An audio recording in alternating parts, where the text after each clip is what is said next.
As advances in technology and the internet bring us closer to information and each other, a new world of participatory medicine is evolving, in which networked patients are shifting from mere passengers to responsible drivers of their health.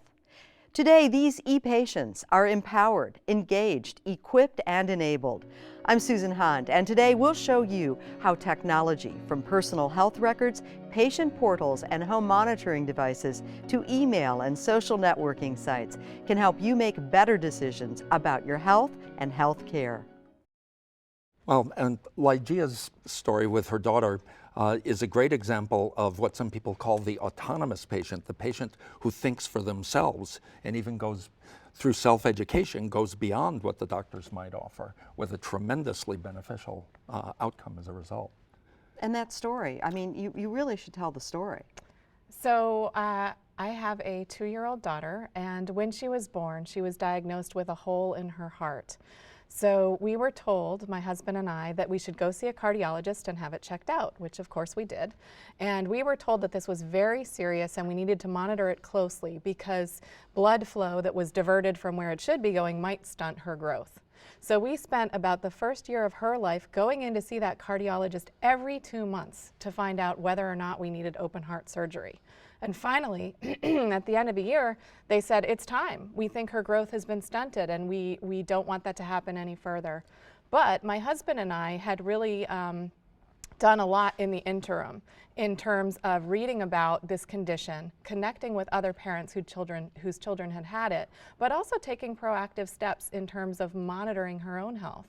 So we rented a hospital grade scale and we weighed her daily and we graphed her weight, and we were able to chart her norms and compare them to those of other kids, not only in our country but in other countries, and make the point that in fact her weight wasn't so out of line with other norms. We decided to get a second opinion at another institution, and they had another test that we didn't even know about that was not available at the first institution, which showed pretty definitively that open heart surgery would not be a worthwhile thing to go through. And it's now a year plus later and she's doing incredibly well. We avoided the trauma, the pain, and the cost of open heart surgery.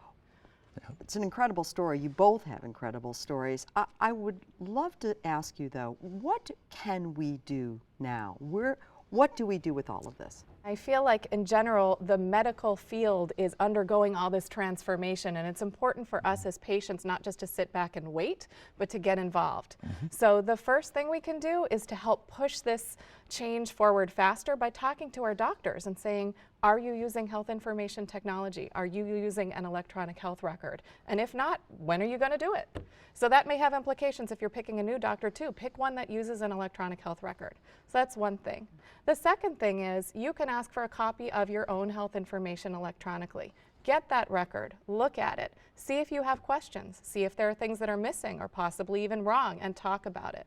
And then the third thing too kind of falls outside possibly of the traditional health realm, which is take advantage of all the new resources and tools that are out there, whether online or in your pocket via your cell phone or your smartphone. Yeah, the first E in e-patient is empowered. And an empowered person is somebody who knows what they want and speaks up about it.